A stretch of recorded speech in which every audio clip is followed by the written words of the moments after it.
When the sun sank behind the blasted horizon, its glare bottled out the twisted wreckage rising obscenely against the hills. Seligman continued to glow. He shone with a steady of-green aura that surrounded his body, radiated from the tips of his hair, glowed from his skin, and lit his way in the darkest night. It had been with him for 2 years now, for Seligman had never been a melodramatic man. He had more than once wrote the phrase through his mind, letting it fall from his lips. I am a freak, which was not entirely true. There was no longer anyone he might have termed normal for his comparison. Not only were there no more men, there was no more life of any kind.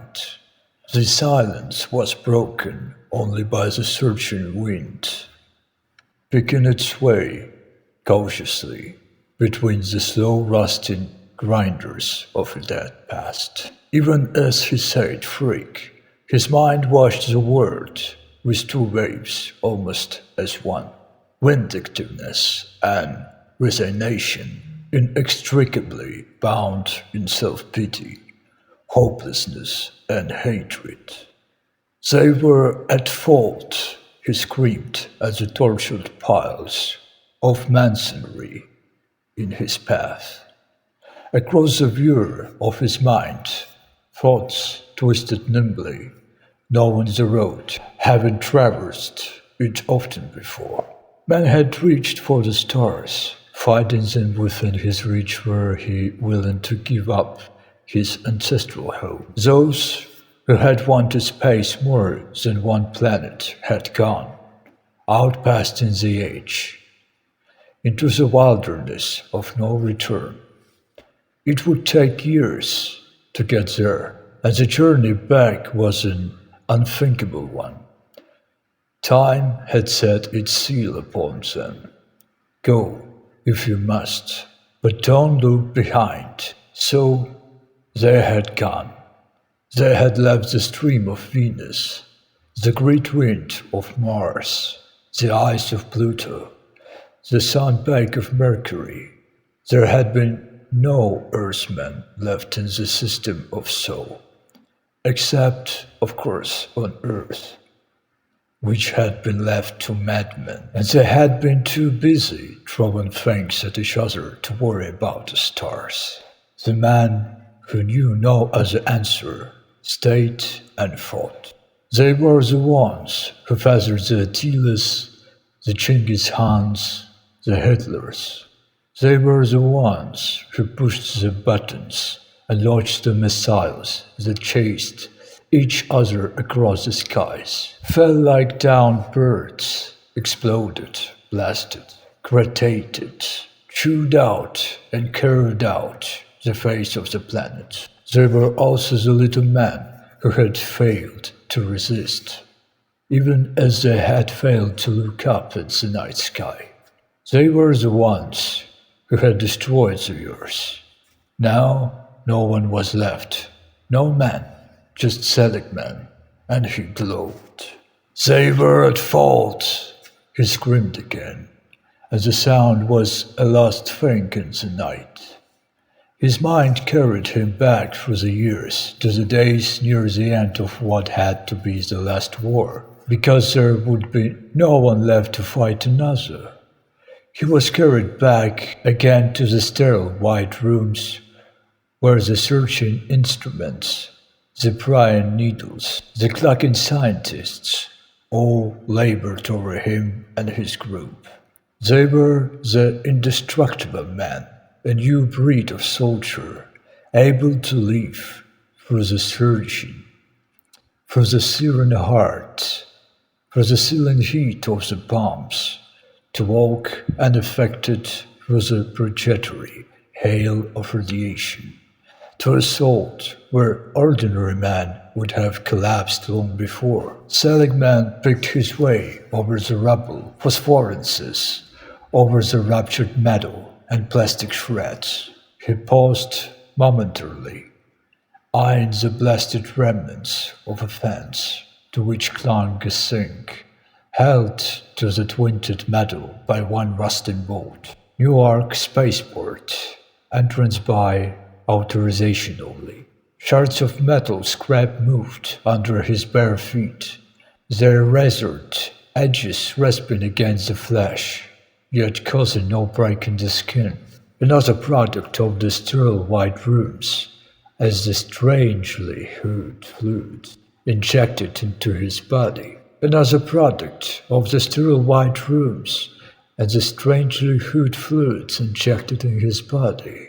23 young men, between volunteers, as fit as the era of war could produce, had been moved to the solitary block building in Salt Lake City. It was a cupped structure with no windows and only one door, guarded night and day.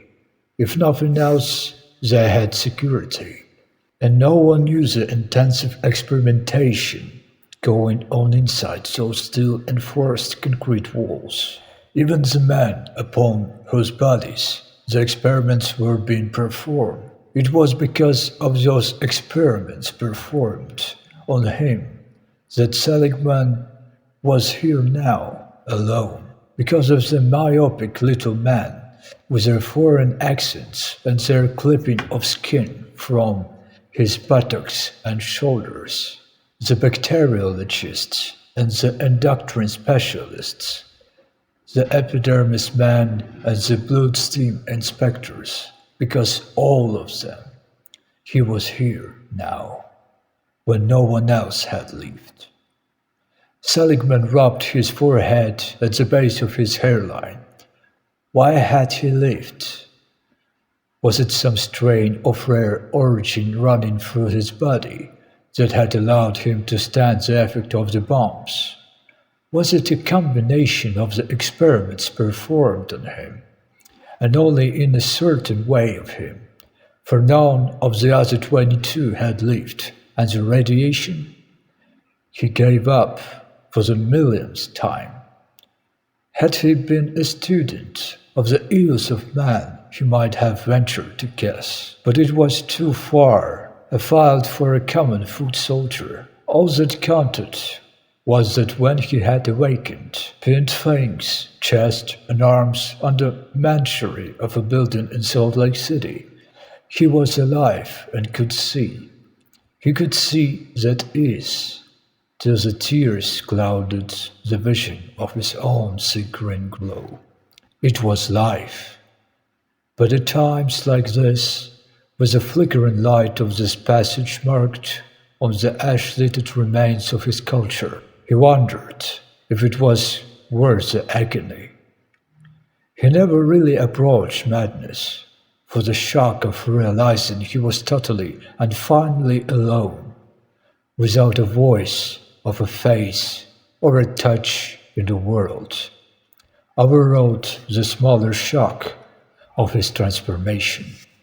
He lived, he was that fabled, joked about last man on earth, but it wasn't a joke now, nor had the months after the final dust of extinction settled across the planet been a joke.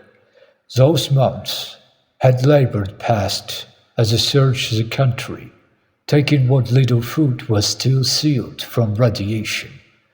For why radiation should bother him, he could not imagine.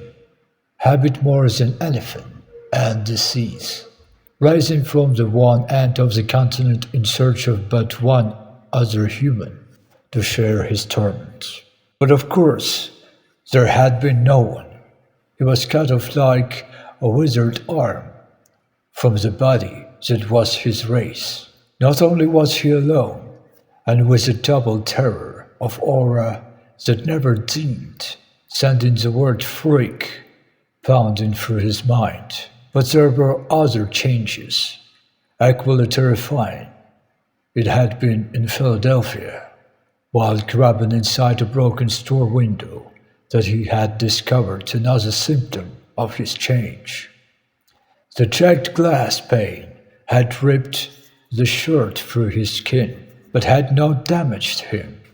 The flash showed white momentarily, and then even that faded. Seligman experimented cautiously, then recklessly, and found that the radiation of his treatments, or both, had indeed changed him. He was completely impervious to harm of minor sort. Fire in small amounts didn't bother him. Sharp edges could not more rip his flesh than they could a piece of treated steel. Work produced no callousness.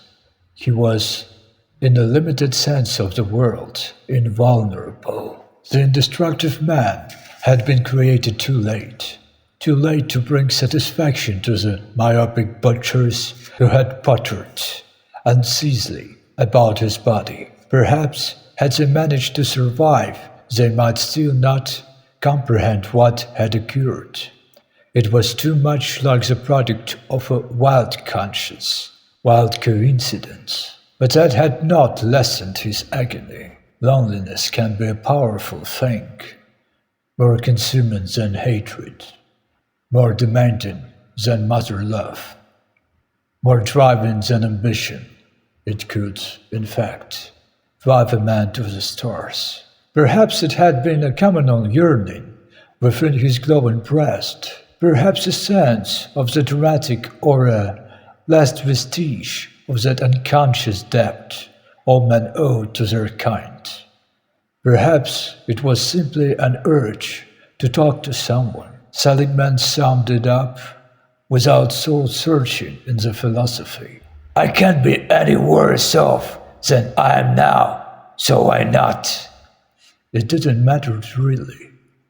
Whether the reason he knew by the time his search was over that he must seek men out, wherever in the stars they might be, and tell them he must be a messenger of death to his kin beyond earth.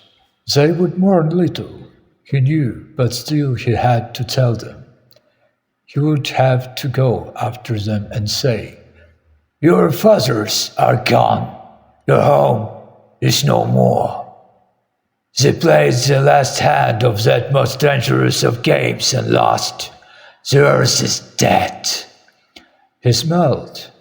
He smiled a tight, grim smile, as he thought. At least I won't have to carry a lantern to them. They'll see me coming by my own glow. Glow, little glowworm. Glimmer, glimmer. Seligman threaded his way through the tortured wreckage and crumpled metalwork of what had been a towering structure of shining plain glass and steel and plastic. Even though he knew he was alone, Seligman turned and looked back over his shoulder, sensing he was being watched. He had had that feeling many times, and he knew it for what it was. It was death, standing straddle-ledged over the face of the land, casting the shadow and entered silence upon it. The only light came from the lone man, stalking towards the rocket standing sentry, like a pillar of January ice, center of the blast area. His fingers twitched as he thought of the 2 years' work that had gone into electing that shaft of beryllium. Innumerable painstaking trips, too, and formed the junk heats of that field. Pirating pieces from other ships, liberating cases of parts from bombed-out storage sheds, relentlessly forcing himself on, even when exhaustion cried its claim. Seligman had not been a scientist or mechanic, but determination taxed on rocket motors and the original miracles of finding an only partially destroyed ship with its drive still intact had provided him was a means to leave this place of death. It was one of the latest model ship, a Smith-class cruiser with cunning bubbles set far back on the taped nose, and the ugly back depressions behind which the Burgess cannons rested on the mobile tracks. He climbed the hull ladder into the open inspection hatch, finding this way easily, even without a torch. His fingers began running over the complicated leads of the drive components, checking and rechecking what he already knew was sound and foolproof. Now that it was ready, and all that remained were these routine check tests and loading the food for the journey, he found himself more terrified of leaving than remaining alone till he died, and what it might be with his stamina. He had no idea. How would they receive a man as transformed as he? Would they not instinctively fear, mistrust, despise him? Am I stealing? The question suddenly formed in his mind, causing his sure inspection to falter.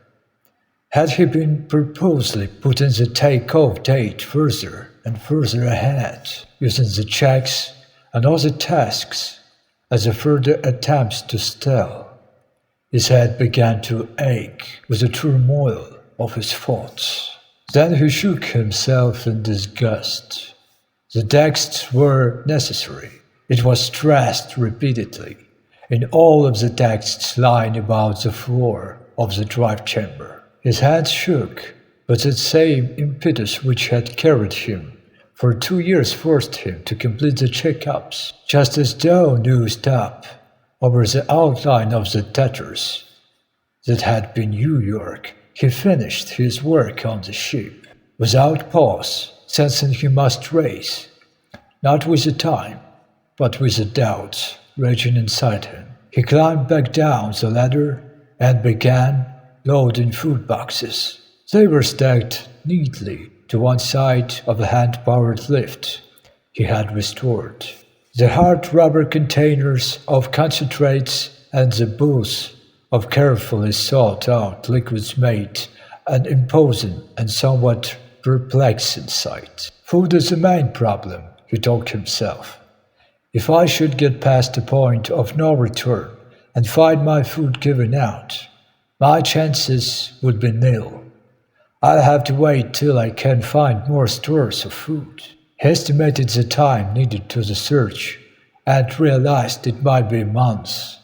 Perhaps even another year. He had accrued enough for the wasted stores within any conceivable distance. In fact, finding a meal in the city, after he carted box after box of edibles out to the racket, had become an increasingly more difficult job. Further, he suddenly realized he had not eaten since the day before. The day before? He had been so engrossed in the final touches of the ship, he had completely neglected to eat. Well, it had happened before, even before the blast. With an effort, he began to grow back, trying to remember the last time he had eaten. Even it became quite clear to him. It leaked out and dissolved away all the delays he had been contriving. He had not eaten in 3 weeks. Seligman had known it, of course, but it had been buried so deeply that he only half feared it. He had tried to deny the truth. Last seemingly insurmountable problem was removed. There was nothing but his own inadequacies to prevent his living. Now it came out, full bloom. The treatments and radiation had done more than make him merely impervious to mind perils. He no longer needed to eat. He boggled at the concept for a moment, shaken by the realization that he had not recognized the fact before. He had heard of anaerobic bacteria or yeast that could derive their energy from other sources, without the normal oxidation of foods. Bringing the impossible to relatively homely terms made it easier for him to accept. Maybe it was even possible to absorb energy directly. At least he felt no slightest twinge of hunger, even after 3 weeks of back-breaking work without eating. Probably he would have to take on a certain amount of proteins to replenish the body tissue he had expended.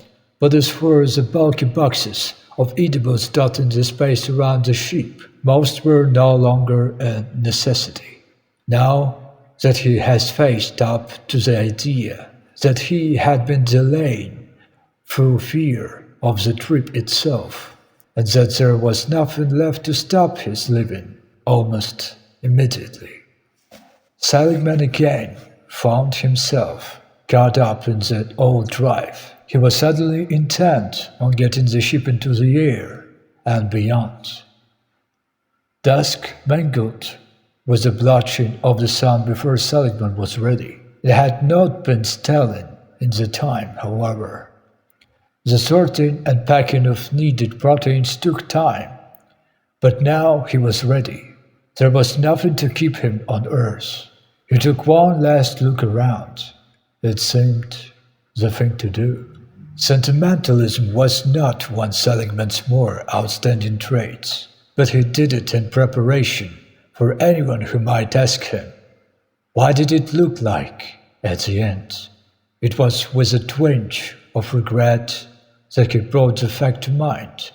He had never really looked at the sterile world in the 2 years he had been preparing to leave it. One became accustomed to living in a pile of rubble, and after a bit, it no longer offered even the feeling of an environment. He climbed the ladder into the ship, carefully closing, and dug in the port behind him. The chair was ready, webbing flattened back against the deep rubber pile of its seat and backrest. He slid into it and swung the control box down on its ball swivel to a position before his face. He drew the top weapon across himself and snapped its triple lock clamps into place.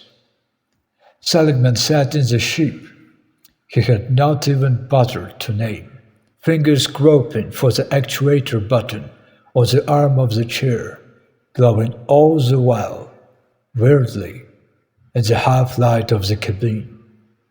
So this was to be the last picture he might carry with him to heavens.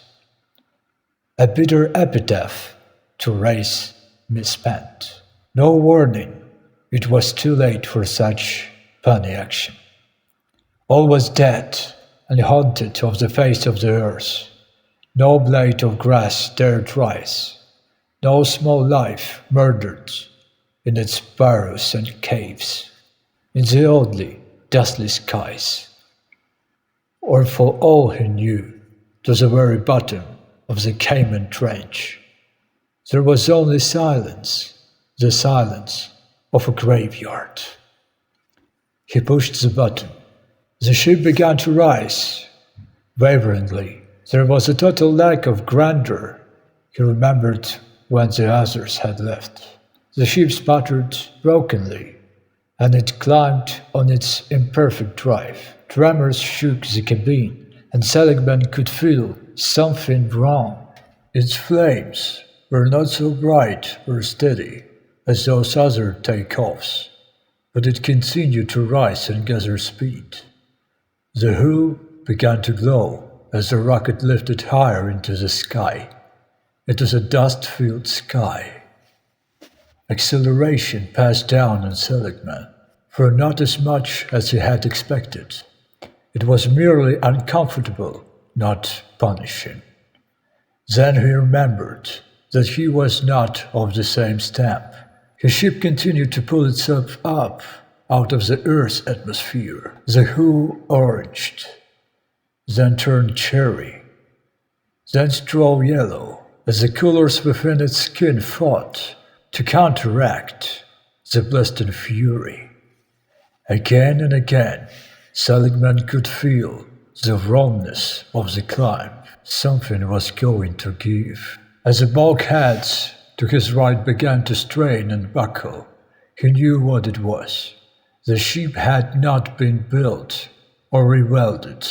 Now his arrows were about to tell. The ship passed beyond the atmosphere, and Seligman stared in horror as the blades cracked and shattered outwards. He tried to scream as the air shrieked outwards, but it was already impossible. Then he fainted.